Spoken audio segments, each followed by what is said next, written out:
Shortly after 4 o'clock this morning, I spoke to President Zelensky of Ukraine to offer the continued support of the UK, because our worst fears have now come true and all our warnings have proved tragically accurate.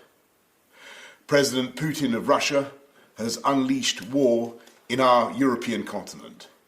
He's attacked a friendly country without any provocation and without any credible excuse. Innumerable missiles and bombs have been raining down on an entirely innocent population. A vast invasion is underway, by land, by sea, and by air. And this is not in the infamous phrase, some faraway country of which we know little. We have Ukrainian friends in this country, neighbours, co-workers. Ukraine is a country that for decades has enjoyed freedom and democracy and the right to choose its own destiny. We and the world cannot allow that freedom just to be snuffed out. We cannot and will not just look away.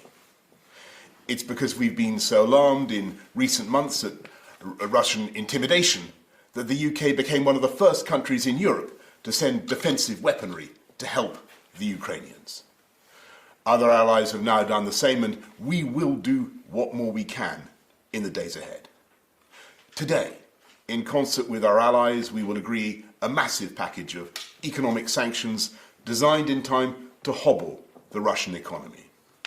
And to that end, we must also collectively cease the dependence on Russian oil and gas that for too long has given Putin his grip on Western politics. Our mission is clear. Diplomatically, politically, economically, and eventually militarily, this hideous and barbaric venture of Vladimir Putin must end in failure. And so I say to the people of Russia, whose president has just authorized a tidal wave of violence against a fellow Slavic people, as the parents of Russian soldiers who will lose their lives, I cannot believe this is being done in your name, or that you really want the pariah status it will bring to the Putin regime. And I say to the Ukrainians in this moment of agony, we're with you. We're praying for you and your families, and we are on your side. And if the months ahead are grim and the flame of freedom burns low, I know that it will blaze bright again in Ukraine, because for all his bombs and tanks and missiles, I don't believe that the Russian dictator will ever subdue the national feeling of the Ukrainians and their passionate belief that their country should be free. I say to the British people and all who have heard the threats from Putin against those who stand with Ukraine, we will of course do everything to keep our country safe. We're joined in our outrage by friends and allies around the world.